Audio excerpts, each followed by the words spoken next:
In this video, we're going to show you, is this new 20-inch Blackstone camp griddle worth actually taking out camping with you out on your camping trips? Stay tuned and find out. Alright everybody, welcome to another episode of Unique Adventures. We are out here doing a product review this weekend. We did get a chance to get our hands on the new 20-inch Blackstone camp griddle setup, and we wanted to try it out and kind of see if it would be worth actually taking out camping. Now, I'm going to note in advance, I did pay for both of these items out of my pocket with my own money, so my review of this is completely my own. The big thing with Blackstone and us with Unique Adventures is we have used our 22-inch Blackstone for the past 5 years. It is probably the best investment in camping equipment I have ever purchased, hands down. This piece of equipment has been with us since day one, and it is showing its age. It's over 5 years old now. This is the 22-inch model. So now with this griddle model, this is a 20, so it's kind of the direct comparison here for us. A couple of things after we get this thing unboxed, I'm going to show you on kind of why it kind of sold us to maybe think you may want to, you know, maybe lean this direction, but I'm gonna wait till I get it out of the box. One of the things I want to note off the get-go, this is a non-stick surface on this guy, which means it's not that raw steel that you're having and you have to season with the traditional Blackstones that you would typically have. So good thing is you don't have to season it. The bad thing is all of your little metal utensils that you use on a normal Blackstone will not apply to this. You will scrape and mar it up and the non-stick surface will go bye-bye. So thus you need to have some, you know, plasticky type of spatulas and stuff. We did buy this as well. These things are sold at Walmart. I think right now they're $150. I don't know if they're going to have mass quantities of this thing. Hopefully they will. But right now, this was literally the last one at my Walmart, and I snagged it. So the only thing I wish they would have done is included maybe at least one piece of this in here so that you could at least get started. Because this thing is an additional $20 for, you know, 2 spatulas, a scraper, and a couple of squeeze bottles. So Blackstone could have done better because you can't use this without, you know, something like this. So let's go ahead and get this thing unboxed. Okay, so we got our box here. We're gonna use our hatchet because I didn't carry my knife on me this morning. And you use what you gotta use when you're out camping. Now I will note my box was a little damaged, and to be truthfully honest, I hope it didn't mess up anything inside. But it was the last one. I wasn't about ready to not have it, so I just took it and ran. That is one thing with our 22-inch model. We actually got it on super discount because it was out on the floor. It had some nicks, dings, and scratches. I pretty much stole that from the first one from Walmart. I think it was normally like $100. I think I got out of there for $50 because I talked them down. So that's why the old Blackstone, $50 for 5 years, you're never going to find that deal ever again. So we got this guy here. Let's go ahead and take it out. All right, and cool thing right off the bat here, we got our handle here, and that is a big point with this thing, with the other 22 in this, is that this thing is toted to be like portable, ready to go. You can just pack it up, you know, lift it, put it away, whatever. So I do like that off the get-go. So our first impressions here, looks pretty similar to the other one. This one's grayish. It definitely is not as heavy as that old 22. I think they use more aluminum products with this guy than they did with the other ones. So this thing is giving me the feels of like a traditional like Coleman style old school camp stove with the flip up top, and you got these rubber latches on the bottom here. We're gonna open that up. So overall I can see that the surface on this thing, I was really concerned about the lip on here, and I think the lip is actually high enough to where you don't feel like that you're going to be pushing stuff off the edge. That was one of the pieces that I was kind of worried about. They supposedly also have a new grease trap system, and on my old grill I really didn't care too much for the one that flipped over the back. I always still seem to spill things, so I'm gonna be interested to see what that's gonna look like. To lift the griddle off the bottom, I think you have to undo this screw. Yep, to get it out. And then you got your storage for your regulator. So it looks like the griddle holder here is just a little 90-degree turner, so you just, you know, turn it 90 degrees to lock it in. The other thing I do like that also intrigued me with this model was the backstop here and the ability to, because I could never have my griddle next to my camper. Now with our Rockwood Mini Light, we have the LP adapter right on the side of the trailer, and so I would want to put the Blackstone right next to it, but the idea is you'd get splatter of grease and stuff like that onto the trailer, and so I've always had to really kick mine away because of that. This might actually solve that, so this was one of the other reasons that intrigued us. But now we're going to get this thing hooked up and maybe try out a little bit of breakfast. Alright, so we finally got everything set up here. It took a little bit for me to figure out with the griddle and getting the regulator out and putting the griddle back on. There are two little notches on this left side that everything's got to slide into, and then you got to rehook the one single hook on this side. It took a while to get that finagled. Personally, for me, I don't think this regulator is going back underneath there. If you don't need to be under there, there's no reason to be having to fiddle with all that. It was not the easiest thing to get set up. So we are here. We have got this thing heated up. We did get it cleaned, and I do want to show you a little bit with this non-stick surface here. I'm going to put a little drop of water here and watch what happens.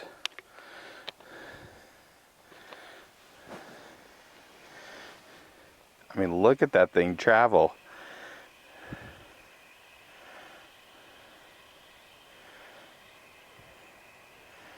It's just walking around. So the non-stick is legit on here, 1000%. I did adjust the leveling legs a little bit. I'm gonna try to keep everything more to the front so we don't have a lot of spillover in the back. This morning for breakfast, we're going to be doing some pancakes and a little omelet. If you want to see some different things later in the video tonight, we're going to be doing some steak and some chopped up potatoes, some home fried potatoes, some onions, and get those sauteed on here. So we're going to put this thing through its paces over today. So first thing, I do want to let you know, I read the directions. It said not to use a lot of the cooking sprays because they've got lectin in them and it can also degrade the surface. They want you to use regular oil. I'm using butter. I'm assuming that's why they sell the little kit with the little spray oil things, because they want you to buy the kit and use oil. So you can use the spray stuff on here, but just beware.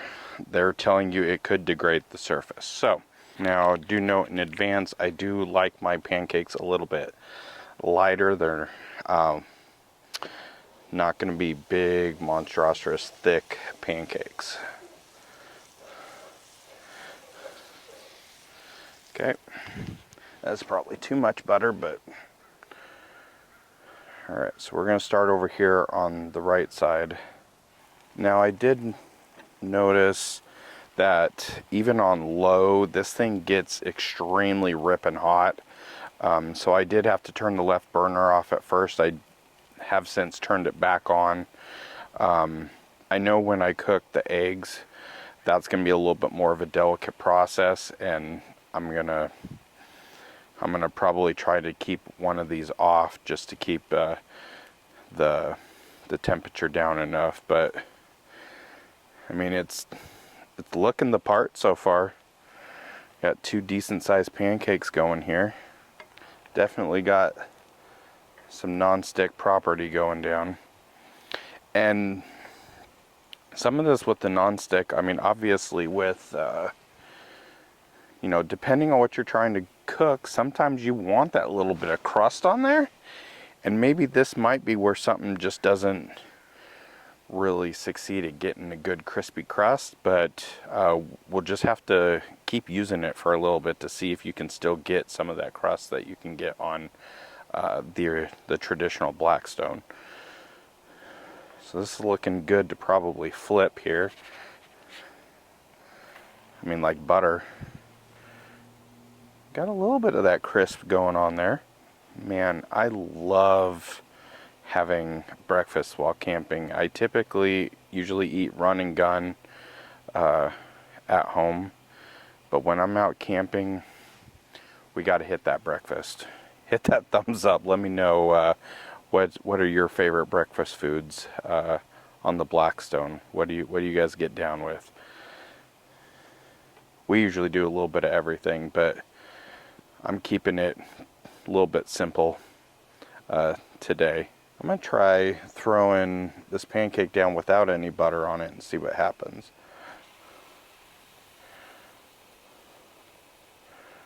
I got one more here. So we got these two flipped. This one here is almost ready to flip, and we'll get to see the bottom of it here in a minute. These two are pretty much done. We're gonna take these two off. Let's go ahead and try to hit the flip on this thing. A little bit more crisp on there without using the butter. Definitely see the color is a lot different than the first ones that we did. But so far, I mean, pancakes, this is probably right up its wheelhouse. I mean, a griddle is set up to do pancakes.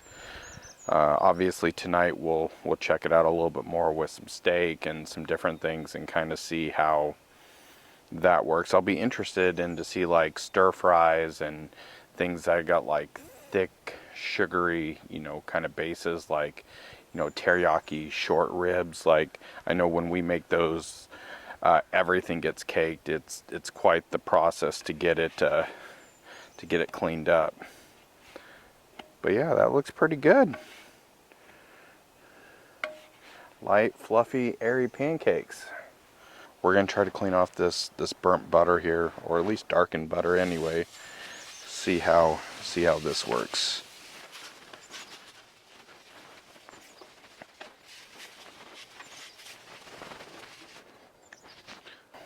Well, I tell you what, that was really easy to clean. Now mind you, just a little bit of butter or whatnot on there.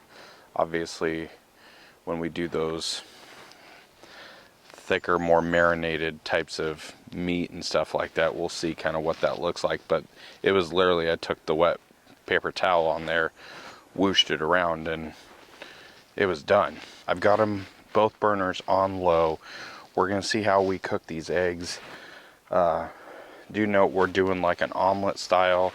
I like it light and thin, so that's what I'm going for.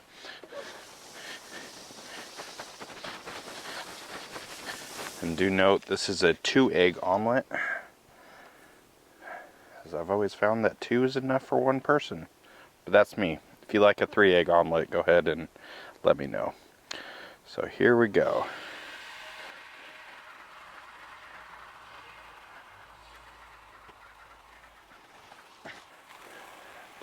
hit it with that salt and pepper.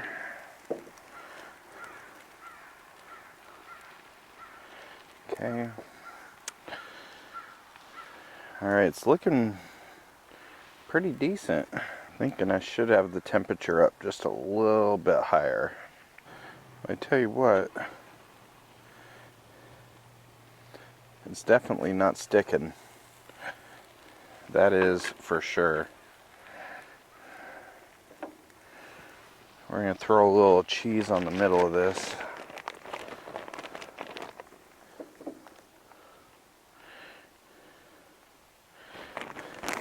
Kinda not the best omelet maker. It's something I've been working on in the off season.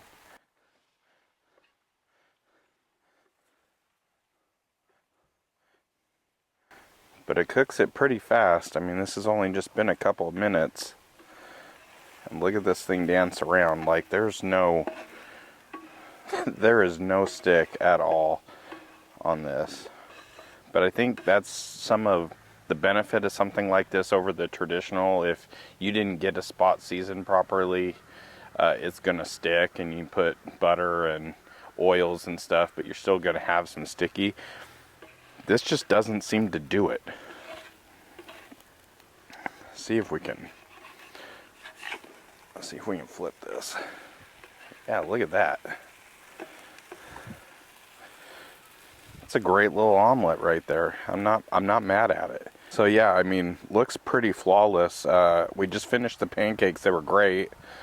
Not as crunchy in the middle. Definitely had that good little ridge on the outside though that I like. So I mean, so far this thing's doing great. I can't say anything bad about it, just with the little bit of setup this morning. We're gonna get back to you later tonight when we're gonna pump that heat up, and we're gonna cook some potatoes, and we're gonna cook some steak and some onions. So definitely stay tuned till the backside of this video. It is now evening time. Been having a good relaxing day out here, and now we're gonna be cooking up some dinner on the Blackstone. You can see it behind me here. We got it, the 20-inch griddle. It's heating up right now. We're going to be doing a little bit more higher heat things for dinner tonight. We got some onions, some potatoes that we're going to be cooking, and obviously we said we were going to be doing that steak.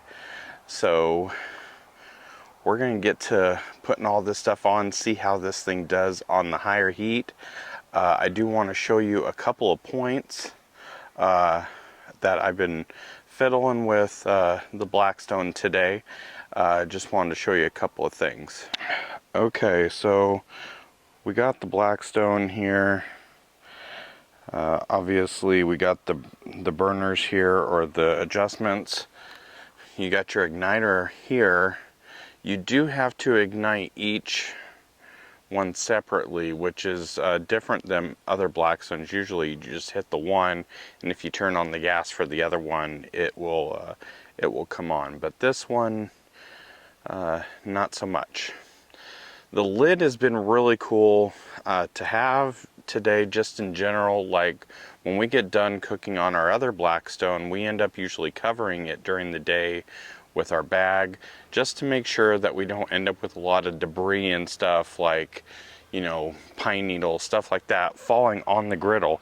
So to be able to close this during the day when we weren't using it, and it was pretty much almost clean, I had to do a little bit of a wipe down on it before we got started. But that's another positive note for having this.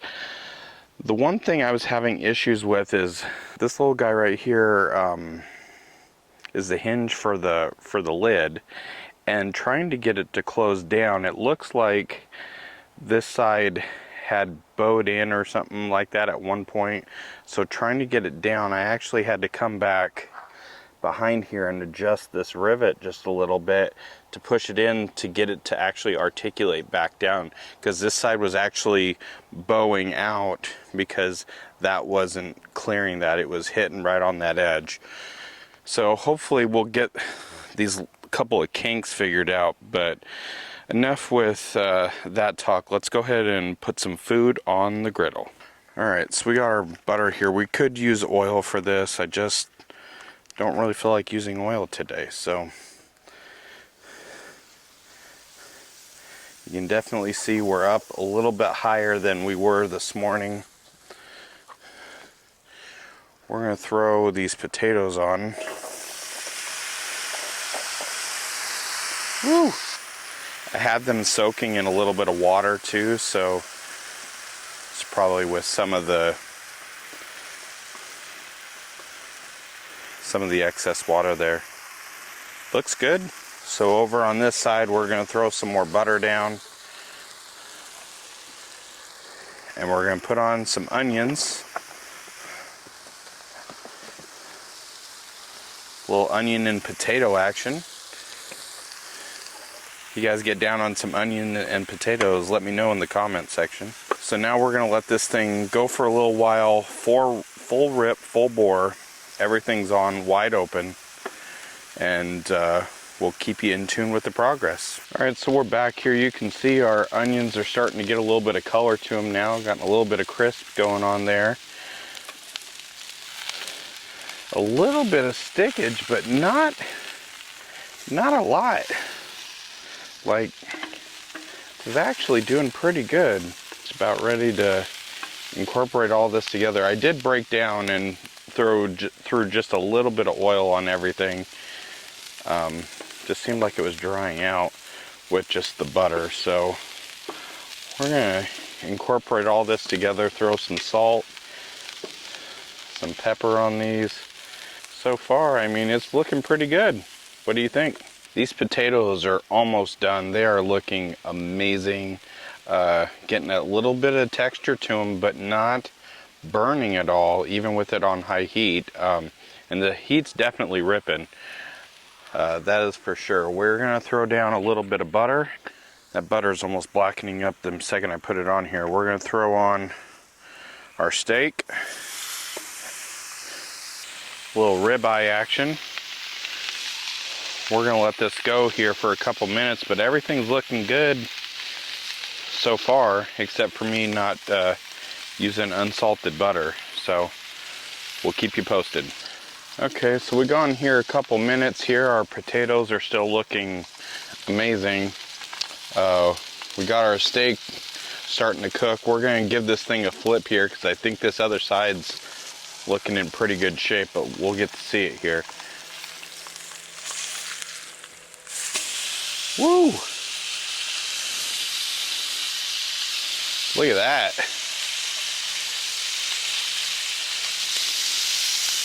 Definitely got a little crust going on that. Yeah, definitely got those potatoes. Look at the crust on that steak there. Little ribeye action there. Looking pretty good. Might be a good winner here. You can see everything isn't like doing much here. It's just kind of pooling up.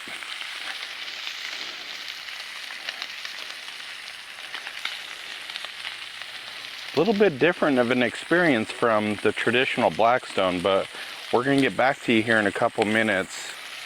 Looking so good so far. So we're gonna start taking these potatoes off. They're pretty much done. We've got just this one side left of the steak. You can see everything is literally coming off. Nothing sticking. Whatever they did to this surface, it's amazing. I mean, look at that. Does it get much better than that? But we're gonna keep working on this steak, and then we're gonna give you our final initial review here of this 20-inch Blackstone camp griddle. All right, it's just been another minute here, so we're gonna flip this thing over, kind of see what we're dealing with on the other side. Woo! Got that nice bark. I think it is time to pull this off, let this thing rest, and then let's talk about it. we're done with the cooking for today. You did see us cook a little bit of breakfast. You just got done seeing us cooking a little bit of dinner here. Overall impressions so far are this thing may be replacing my 22-inch Blackstone. The portability of it seems really good. As long as you don't fiddle underneath the griddle. It definitely cooked at really high heat. That steak was done, had a good crisp on it. That was one of the things with it not being non-stick, is where you're still going to be able to get that crust, and we definitely got that. The only things that I don't like is when you're taking the griddle on and off to get the regulator out, it took forever. I'm assuming if you do it multiple times, it's going to get easier. That part is not easy, especially not as easy as the 22, where you can just pop it off and pop it right back on. Not a big deal. I don't think, for me personally, the regulator is not going back in underneath the griddle. Everything is going to stay as it sits. I'll put the regulator in another box. So that is definitely not happening. The sides, like I said, they bowed out a little bit, or bowed in a little bit, and I couldn't really close the lid all the way. I had to really maneuver with that rivet and stuff down there. I'm hoping I will eventually get that figured out, but I'm worried over transport in the trailer. What's going to happen if stuff bumps into it? Is it going to make it so the lid doesn't close as easy? Obviously, I want the lid to be able to close. So we'll have to keep tabs on that. The grease trap we really didn't get to use during our cooks this weekend. I didn't have, like hamburgers and stuff going that is going to create a lot of excess grease. So can't really say on that. We'll have to save that for a future review video. But I do like the handles to make it open and close really easy. The cleanup on this thing is insanely easy, way easier than a traditional Blackstone. Like, you just literally throw a little bit of water on there, it pools up, throw a paper towel to it, just wipe it down. I'll wipe it down one more time. When I'm done, it's probably going to be clean and ready to go. The only other con with this with the design on this is that the little gap between the griddle and between the side, there's a little, I'm calling it a coin slot, where if food goes down in there, you're never going to see it again. You're going to have to take the griddle off and clean underneath there. Whereas the other Blackstone, you would never have something like that ever happen because the griddle is over the top. But I do feel like this thing does solve a lot of issues that the traditional Blackstone always had problems with. If you're in a place that has high humidity, like here in the Pacific Northwest, if you left the other Blackstone out and you didn't leave it, attended properly, it's going to rust out on you. I'm assuming if you're in the Southwest, same deal. That humidity will eat that steel unless it's properly cured. This has got a complete non-stick surface on it, so you shouldn't ever have that problem as long as the non-stick stays there. And then one of the other cool features that also lured me to this was the flame being protected all the way around for the most part. So if you're getting sideways winds and stuff like that, it's not going to really affect, I would assume it's not really going to affect your flame. And that's another great thing that this thing has that a traditional Blackstone really doesn't. So far so good. It is a little bit steep, $150 plus the $20 for the little spatula kit. I already put some wear on one of the spatulas already on my first cook, so the jury's going to be out on the longevity of these spatulas that they have in the kit. We'll just have to see. But if you're getting into the game and you come out camping, this might be something for you to get into. I know they make two different models of this. They make this one, they make the 14 that's got a really small little griddle section, and then an open flame. So depending on what you need, obviously for 2 to 3 people, this this size will do just fine. But that's pretty much it initially right here. Drop me a comment, let me know if you picked this thing up. Are you picking it up? Do you have any other questions regarding this camp stove? Let me know in the comments. As always, make sure to hit that thumbs up, share this with people. We're out here trying to, you know, do this stuff for you to make your camping life a little bit easier. So definitely subscribe, make sure you're following us everywhere. But yeah, that's pretty much it. I'm about ready to go dive into this dinner here real quick. So make sure, hit that thumbs up, make sure you're subscribed to the channel so that when we, out of the blue, buy brand new Blackstones and we take them out to places with gorgeous sunsets coming across my face, you won't miss it. But until then, we'll see you guys in the next adventure.